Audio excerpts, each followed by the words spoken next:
Hello students, आज हम लोग पढ़ेंगे एप्लीकेशंस ऑफ गॉस लॉ। ठीक है, एप्लीकेशंस इसको कर दीजिए, एप्लीकेशंस ऑफ गॉस लॉ। ठीक है, तो कभी भी एग्जाम में गॉस लॉ का एप्लीकेशन ऐसा करके कोई टॉपिक नहीं पूछेगा। गॉस लॉ में 4 एप्लीकेशन है,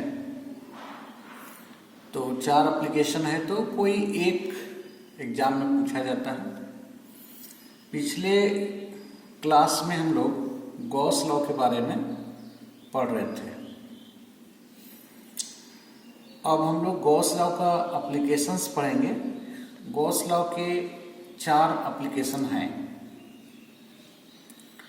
गॉस लॉ का एप्लीकेशन जो फर्स्ट एप्लीकेशन है वो वेरी इंपॉर्टेंट क्वेश्चन है, 5 मार्क्स का है। और ये एप्लीकेशन है to find electric field intensity due to a charged thin spherical shell. ठीक है, मतलब किसी थीन स्फेरिकल सेल का मतलब हो गया खोखला गोला है, एक गोला है, स्फेयर है, वो स्फेयर जो है खोखला है। ठीक है, और वो चार्ज किया हुआ है। हम लोग जनरली पढ़ते हैं यूनिफॉर्मली चार्ज है। यूनिफॉर्मली चार्ज का मतलब वो पूरा जो चार्ज किया हुआ है वो इस प्रकार से है कि चार्ज का वितरण, चार्ज का डिस्ट्रीब्यूशन उस पूरे स्फेयर पर एक समान रूप से किया गया है। ठीक है, तो एक समान रूप से उसको चार्ज किया गया है। इस तरह से हम लोग उसके कारण इलेक्ट्रिक फील्ड इंटेंसिटी निकालेंगे। और ये एक इम्पोर्टेंट क्वेश्चन है, 5 मार्क्स का इम्पोर्टेंट क्वेश्चन है। ठीक है, इसको याद करना होगा। और भी जो 3 एप्लीकेशन है वो एप्लीकेशन वो सब भी इम्पोर्टेंट है, लेकिन वो शॉर्ट आंसर रहेगा। ठीक है, हम लोग मान लेते हैं consider a thin charge spherical shell. एक स्फेरिकल सेल है जो थीन है और रेडियस उसका r है। Charge q is distributed uniformly over the surface of the spherical shell. Spherical shell के सरफेस पर चार्ज को एक समान रूप से डिस्ट्रीब्यूट किया गया है। ठीक है, इस तरह का स्फेरिकल सेल हम लोग पढ़ रहे हैं। P एक पॉइंट है जो कि r डिस्टेंस पर है। कहाँ से r डिस्टेंस है? From the centre of the spherical cell. Figure में दिखाएंगे ये कि P जो से पॉइंट है जो r डिस्टेंस पर है उसके सेंटर से, सेंटर जो है O होगा। ठीक है, हम लोग जब गॉस लॉ को प्रूफ कर रहे थे तो एक हम लोग गॉसियन स्फीयर लिए थे। तो गॉसियन स्फीयर लेंगे। गॉसियन स्फीयर चार्ज को घेरने के लिए लिया जाता है और उस गॉसियन स्फीयर के हर एक पॉइंट पर, प्रत्येक पॉइंट पर इलेक्ट्रिक फील्ड इंटेंसिटी का जो मैग्नीट्यूड है, इलेक्ट्रिक फील्ड इंटेंसिटी का जो वैल्यू है वो सेम रहता है। तो गॉसियन स्फीयर हम लोग लेते हैं जिसका रेडियस r है, जो पॉइंट P से पास करता है, जिसका सेंटर O है। Suppose an elementary area ds around point P। Point P के चारों तरफ एक छोटा सा एरिया हम लोग लेंगे ds। ये सब फिगर में डील करेंगे, बताएंगे फिगर में। देखिए पेज 2 देखिए। ठीक है, पेज 2 इस फिगर को समझते हैं। जैसे ये चार्ज स्फेरिकल सेल है, खोखला गोला है, इस पर चार्ज किया गया है पूरा। ठीक है, पूरा चार्ज किया गया है और एक समान रूप से चार्ज है। ठीक है, अंदर खाली है और वो पॉइंट है, इसका सेंटर है, वो इसका सेंटर है। और अब हम लोग क्या करते हैं, पॉइंट P है। ठीक है, इस पॉइंट P पर इलेक्ट्रिक फील्ड इंटेंसिटी हम लोग को निकालना है। पॉइंट P पर इलेक्ट्रिक फील्ड इंटेंसिटी निकालना है। ठीक है, पॉइंट P पर। तो हम लोग क्या कर रहे हैं, देखिए पॉइंट P के अराउंड। ठीक है, ये जो स्फेरिकल सेल है तो इसके चारों तरफ हम लोग एक गॉसियन, ये डॉटेड से है ना, दिख रहा है गॉसियन, ये है एक स्फेयर है, गॉसियन स्फेयर, जिससे हम लोग इसको घेर देते हैं। जब भी हम लोग गॉस लॉ प्रूफ करते हैं या गॉस लॉ को अप्लाई करते हैं तो चार्ज को घेरना पड़ता है, तो ये चार्ज को हम लोग जो है घेर देते हैं, ठीक है। जो पॉइंट पी से पास कर रहा है गॉसियन स्फीयर है, जिसका रेडियस है स्मॉल आर, ठीक है। केस 1 में हम लोग का क्या है कि पॉइंट पी जो है लाइज ये बीच में कुछ नहीं है, ठीक है। पॉइंट पी लाइज कर रहा है कहाँ, आउटसाइड द स्फेरिकल सेल के बाहर लाई कर रहा है। पॉइंट पी जो है वो क्या है, बाहर है, ठीक है। किसके बाहर है, ये स्फेरिकल सेल के बाहर है, लेकिन ये पॉइंट पी गॉसियन स्फीयर पर है। हर समय हम लोग गॉसियन स्फीयर ड्रॉ करेंगे, तो गॉसियन स्फीयर पर पॉइंट पी है, ठीक है। अब जहां पॉइंट पी रहता है उस पॉइंट पी के अराउंड में हम लोग एक डीएस एरिया लेते हैं। जो ब्लैक ये पूरा किया हुआ ये है ना, ये डीएस एरिया है, और ये डीएस एरिया है, और ये स्फेरिकल टाइप का है। अभी तो ये लग रहा है इसे आधा स्फीयर है, ये सर्कुलर टाइप का है, ये अभी हाफ सर्कल लग रहा है। आधा मान लिया कि उस साइड है, चूंकि स्फीयर है तो आधा इस साइड है, आधा उस साइड है। इस पॉइंट पी पर इलेक्ट्रिक फील्ड इंटेंसिटी का डायरेक्शन आउटवर्ड होगा। क्यों आउटवर्ड होगा, क्योंकि चार्ज प्लस है। तो याद कीजिए कि चार्ज प्लस रहने पर इलेक्ट्रिक फील्ड इंटेंसिटी आउटवर्ड होता था, ठीक है। और फिर एरिया वेक्टर नॉर्मल की तरफ होता है। एरिया वेक्टर देखो नॉर्मल की तरफ, नॉर्मल पता होना चाहिए कि एरिया वेक्टर का डायरेक्शन अलोंग द रेडियस या फिर परपेंडिकुलर होता है, ठीक है। तो पॉइंट पी पर यदि हम लोग नॉर्मल ड्रॉ करना चाहें तो अलोंग द रेडियस हमको जाना होगा, ठीक है, अलोंग द रेडियस। तो अलोंग द रेडियस जा रहे हैं, तो अलोंग द रेडियस हम लोग का एरिया वेक्टर का डायरेक्शन हो जाएगा, और इलेक्ट्रिक फील्ड का भी डायरेक्शन सेम है। जब हम लोग गॉस लॉ प्रूफ कर रहे थे उस समय भी यही चीज आया था, एरिया वेक्टर का डायरेक्शन और इलेक्ट्रिक फील्ड का डायरेक्शन, दोनों का डायरेक्शन क्या है, सेम है। तो ऐसा नहीं कि हमेशा यही होता है, ये हमेशा ऐसा नहीं होगा कि दोनों का डायरेक्शन सेम ही रहेगा, वो डिपेंड करता है स्थितियों पर, ठीक है। तो आइए हम लोग देखते हैं, हम लोग इसका थोड़ा सा वैल्यू निकालते हैं, ई डॉट डी एस। तो इसका वैल्यू निकालेंगे, देखिए ए डॉट बी है, तो ए डॉट बी बराबर क्या होता है, ए बी कॉस थीटा। तो A B cos theta, theta zero क्यों हो गया, फिगर पर आइए देखिए, इलेक्ट्रिक फील्ड का डायरेक्शन और एरिया वेक्टर का डायरेक्शन, ये ई जो है इलेक्ट्रिक फील्ड का डायरेक्शन है, और एन पर जो कैप दिया हुआ है एरिया वेक्टर का डायरेक्शन है। एरिया वेक्टर नॉर्मल होता है, दोनों का डायरेक्शन सेम है, ठीक है। डायरेक्शन सेम रहने का मतलब दोनों के बीच का एंगल जीरो हो जाएगा, तो कॉस जीरो का वैल्यू 1, ठीक है। ई बाहर क्यों आ गया, क्योंकि बताया थे गॉसियन सरफेस के किसी पॉइंट पर हम इलेक्ट्रिक फील्ड निकाल रहे हैं, और गॉसियन सरफेस के हर एक पॉइंट पर इलेक्ट्रिक फील्ड का मैग्नीट्यूड, देखिए इस पर वेक्टर नहीं दिया हुआ, इसका मतलब मैग्नीट्यूड केवल ले रहे हैं। तो इलेक्ट्रिक फील्ड का मैग्नीट्यूड सेम रहता है, कांस्टेंट रहता है, यूनिफॉर्म रहता है, तो इंटीग्रेशन के बाहर आ जाएगा, ठीक है। डीएस का क्लोज इंटीग्रेशन याद कीजिए, डीएस का क्लोज इंटीग्रेशन क्या बताए थे, डीएस का क्लोज इंटीग्रेशन बताए थे टोटल सरफेस एरिया। तो स्फीयर का, किसी गोला का टोटल सरफेस एरिया होता है 4 पाई आर स्क्वायर।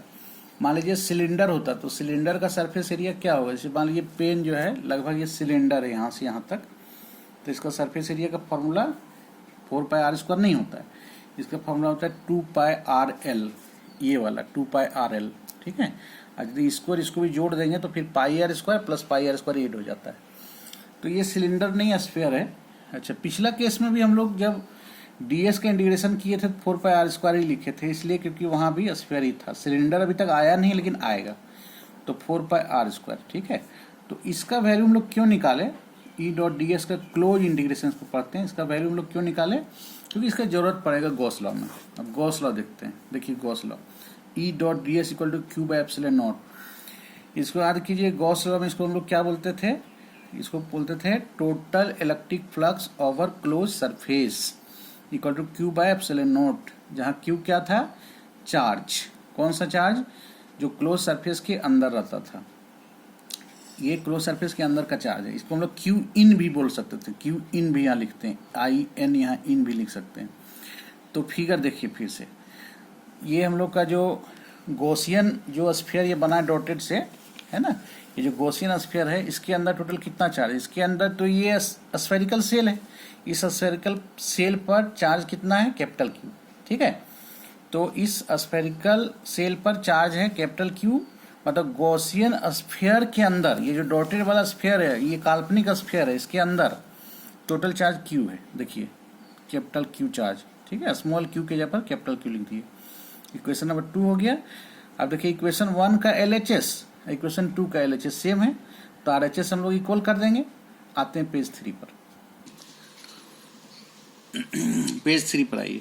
इक्वेशन 1 और 2 से देखिए LHS दोनों का सेम था, RHS को इक्वल कर दिए तो इक्वल टू आ जाएगा इसे 1/4πε0 q बाय r²। ठीक है। केस सेकेंड आइए। केस सेकेंड, जब पॉइंट P लाइज करता है inside the spherical shell, spherical shell के अंदर लाई करता है, तो देखिए हम लोग का ये जो है, ये जो हम लोग का है, ये क्या है, ये स्फेरिकल सेल है जिस पर प्लस चार्ज है। ठीक है, ये काल्पनिक नहीं, ये रियल स्फेरिकल सेल है और पॉइंट P अंदर है। यहाँ पर पॉइंट P है, पहले पॉइंट P क्या था, बाहर था, पॉइंट P कहाँ है, अंदर है। तो पॉइंट P से जाता हुआ हम लोग एक गॉसियन स्फीयर बना दिए हैं। ठीक है, सबसे शुरू में ही लिख दिए हैं कि गॉसियन स्फीयर P पॉइंट से पास करेगा, पॉइंट P से गॉसियन स्फीयर पास करेगा। यहाँ से यहाँ तक का दूरी क्या है, स्मॉल r है। ठीक है, इसका अपना रेडियस कैपिटल R है, इसका अपना रेडियस स्फेरिकल सेल का रेडियस कैपिटल R है। ठीक है, लेकिन पॉइंट P का जो डिस्टेंस है, जहाँ हम इलेक्ट्रिक फील्ड इंटेंसिटी निकालना चाहते हैं, उसका डिस्टेंस स्मॉल r है। ठीक है, तो ठीक है, ये हम लोग गॉसियन स्फीयर बना लिए। पहले गॉसियन स्फीयर बाहर था, अभी गॉसियन स्फीयर इसके अंदर है। पॉइंट P पर फिर हम DS एरिया लिए हुए हैं, है ना, ये सब DS एरिया वगैरह सब लिखा हुआ है, सबसे शुरू में ही लिखा हुआ है। तो इलेक्ट्रिक फील्ड का डायरेक्शन आउटवर्ड होगा, क्यों, चार्ज प्लस है तो आउटवर्ड होगा। एरिया वेक्टर इस डायरेक्शन में होगा, रेडियली आउटवर्ड होगा। ये n एरिया वेक्टर का डायरेक्शन बता रहा है, यहाँ भी दोनों का डायरेक्शन क्या है, सेम है। ठीक है, अब आइए गॉस लॉ क्या कहता है। From Gauss law E.ds equal to q by epsilon naught. फिर से जान लीजिए, total electric flux over close surface equal to q by epsilon naught, जहाँ q वह चार्ज है जो क्लोज सरफेस के अंदर रहता है। तो क्लोज सरफेस हम लोग का ये है, क्लोज सरफेस मतलब गॉसियन वाला क्लोज सरफेस तो ये भी है, लेकिन यहाँ जो Q हम बात करेंगे वो वह चार्ज है जो गॉसियन के अंदर रहता है। तो गॉसियन हम लोग का डॉटेड वाला रहेगा। ठीक है, इसके अंदर कितना चार्ज है बताइए, तो इसके अंदर कोई चार्ज है ही नहीं। क्यों, क्योंकि जो भी चार्ज था बाहर चार्ज था, है ना, क्योंकि ये खोखला गोला था। तो खोखला गोला में सभी चार्ज बाहर है, अंदर कोई मटेरियल नहीं है। जब मैटर नहीं है तो चार्ज भी नहीं होगा। ठीक है, लेकिन एक बात याद कीजिए कि कंडक्टर के केस में, सुचालक के केस में, यदि एक सुचालक है, मान लीजिए अंदर मटेरियल भी है लेकिन सुचालक है, कंडक्टर है, ठीक है, और उसको चार्ज हम देंगे, तब भी चार्ज बाहर ही जमा हो जाता है। इलेक्ट्रिक फील्ड लाइन्स में बताएं कि मान लीजिए ये यदि सॉलिड स्फीयर है, ठोस गोला है, कंडक्टर है, सुचालक है, चार्ज दे दिए इसको, तब भी चार्ज बाहर ही जमा हो जाता है।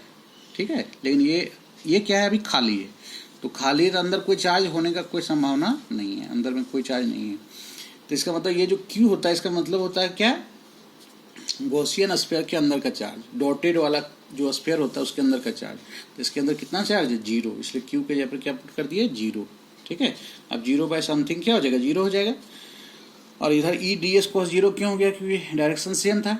ठीक है, E को बाहर निकाल सकते हैं, कांस्टेंट है। ds का इंटीग्रेशन करेंगे 4π² हो जाएगा, cos 0 का वैल्यू 1 हो जाएगा। ठीक है, अगला पेज। चलिए पेज 4 देखिए, E को बाहर कर दिए क्योंकि E जो मेरा क्या है, कांस्टेंट है, E को बाहर कर दिए है। ds का इंटीग्रेशन फिर 4π² क्योंकि स्फीयर था, इक्वल टू 0। अब 0 बाय दिस, ये 4π² 0 हो गया, इलेक्ट्रिक फील्ड इंटेंसिटी 0 हो गया। तो इसको ऑब्जेक्टिव के तौर पर भी याद रखना है कि किसी भी स्फेरिकल सेल के अंदर, कोई स्फेरिकल सेल है, चार्ज है, खोखला गोला है, चार्ज है, उसके अंदर इलेक्ट्रिक फील्ड इंटेंसिटी का वैल्यू 0 होता है। ना लिखे हुए electric field intensity inside a charge spherical shell is 0, इसको याद रखना। केस थर्ड देखिए, पहला केस में क्या था, पॉइंट P बाहर था, दूसरा केस में क्या था, अंदर था।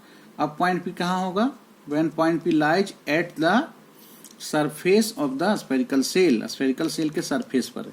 ठीक है, तो ये देखिए स्फेरिकल सेल है, इसका रेडियस कैपिटल R है, यहाँ से यहाँ तक। पॉइंट P इसी के सरफेस पर है और O पॉइंट और P पॉइंट के बीच की दूरी को हम लोग स्मॉल r बोलते थे। तो इसका मतलब स्मॉल r और कैपिटल R दोनों क्या है, सेम है। और गॉसियन स्फीयर जो डॉटेड वाला है इसी पर बना हुआ है, मान लीजिए दिखाई नहीं पड़ रहा है क्योंकि ये सॉलिड है, एक डॉटेड बनाएंगे तो सॉलिड ही दिखेगा। यहाँ पर हम लोग क्या किए, इसको एक ds एरिया हम लोग यहाँ ले लिए, जैसे सब में लेते थे पॉइंट P के राउंड में, है ना। तो वही चीज़ है कि E का डायरेक्शन इलेक्ट्रिक फील्ड इंटेंसिटी का डायरेक्शन और एरिया वेक्टर का डायरेक्शन सेम है। फिर गॉस लॉ अप्लाई करते हैं। देखिए E dot D S equal to Q by epsilon naught, तो ई डी एस को 0 हो जाएगा।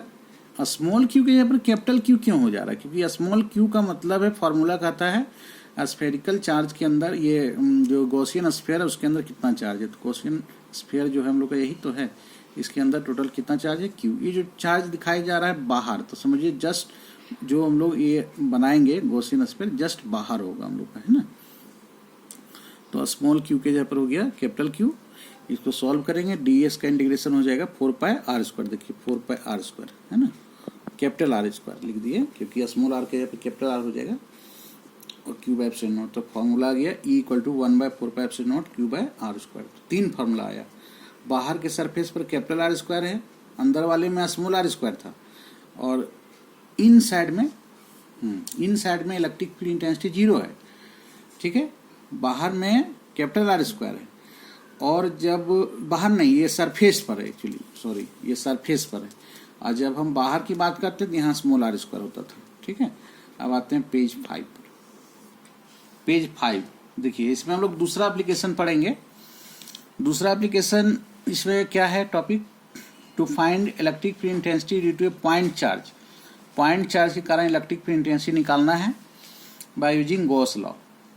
तो पॉइंट चार्ज के कारण इलेक्ट्रिक फील्ड इंटेंसिटी सबसे शुरू में हम लोग पढ़े थे, जिसका फॉर्मूला था E equal to 1/4 pi epsilon naught Q by R square, या फिर बोलते थे E equal to K Q by R square. तो वही फार्मूला फिर डिराइव होगा, लेकिन उस समय डेरिवेशन का तरीका था कूलॉम्स लॉ, और अभी जो डेरिवेशन का तरीका है वो है गॉस लॉ। फार्मूला सेम आएगा। इस टॉपिक का दूसरा नाम है to derive Coulomb's law. Coulomb's law को हम लोग डिराइव करेंगे गॉस लॉ से, ठीक है। कूलॉम्स लॉ हम लोग सबसे शुरू में पढ़े थे इस चैप्टर में, डिराइव करेंगे, बहुत ईजी है। फिर से वही सर, एक पॉइंट चार्ज मान लिए, कैपिटल क्यू पॉइंट चार्ज है, उसको रखा गया पॉइंट ओ पर। एक पॉइंट पी है जो कि आर डिस्टेंस पर है चार्ज से। एक गॉसियन स्फीयर बनाते हैं जिसका रेडियस आर है, पॉइंट पी से पास करता है। देखिए फिगर में क्यू चार्ज है, वो पॉइंट पर रखा गया है। एक पॉइंट यहाँ पी है, यहाँ से यहाँ तक का डिस्टेंस स्मॉल आर है, और हम लोग एक गॉसियन स्फीयर, एक काल्पनिक स्फीयर बना दिए हैं, ठीक है। एक हम लोग यहाँ छोटा सा एरिया ds एरिया ले लेते हैं, ds एरिया, और एरिया वेक्टर का डायरेक्शन है ना, पिछले वीडियो में देखिएगा, एरिया वेक्टर का डायरेक्शन अलोंग द रेडियस होता है, n एरिया वेक्टर का डायरेक्शन होता है। इलेक्ट्रिक फील्ड आउटवर्ड क्या होगा, क्योंकि चार्ज प्लस है, दोनों का डायरेक्शन सेम है। इलेक्ट्रिक फील्ड इंटेंसिटी का एरिया वेक्टर का डायरेक्शन सेम है, दोनों बीच का एंगल कितना हो जाएगा, 0 डिग्री हो जाएगा, ठीक है। नेक्स्ट पेज 6 बहुत ईजी है, सेम टाइप का है। फिर गॉस लॉ लेते हैं, E dot D S equal to Q by epsilon naught. फिर इस क्यू को पहचानिए, ये क्यू है गॉसियन स्फीयर के अंदर का चार्ज। तो गॉसियन स्फीयर जो हम लोग बनाए हुए हैं उसके अंदर एक पॉइंट चार्ज है ना। पिछला एप्लीकेशन में गॉसियन स्फीयर के अंदर एक स्फेरिकल सेल हो जाता था जिस पर भी कैपिटल क्यू चार्ज था, अभी यहाँ पॉइंट चार्ज है, तो कैपिटल क्यू चार्ज है। और A dot B equal to A B cos theta, है ना। तो थीटा 0 हो गया, क्यों 0 हो गया, क्योंकि दोनों का डायरेक्शन सेम था, इलेक्ट्रिक फील्ड का डायरेक्शन और एरिया वेक्टर का डायरेक्शन सेम है, ठीक है। इसको फिर से जान लीजिए क्या बोलते हैं इसको बोलते हैं total electric flux over close surface. Total electric flux over close surface, cos 0 का वैल्यू 1। फिर ds का integration 4 pi R square, sphere था इसलिए 4 पाई आर स्क्वायर आ गया, ठीक ना।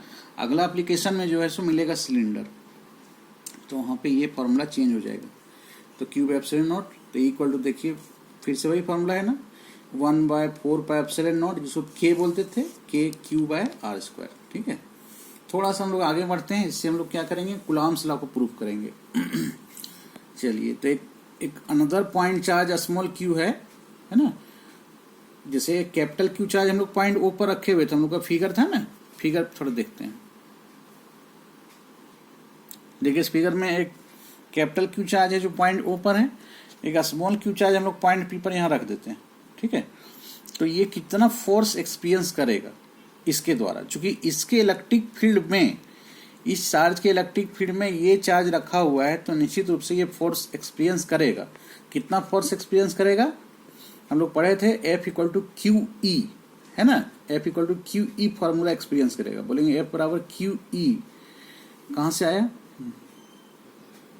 F equal to Q E कैसे आया, होता था ना formula E equal to F by Q, E equal to F by Q, तो F equal to Q E, ठीक है। ई का वैल्यू पुट कर दिए 1/4πε0 क्यू बाई आर स्क्वायर, तो क्यू बाई आर स्क्वायर, देखिए क्यू बाई आर स्क्वायर।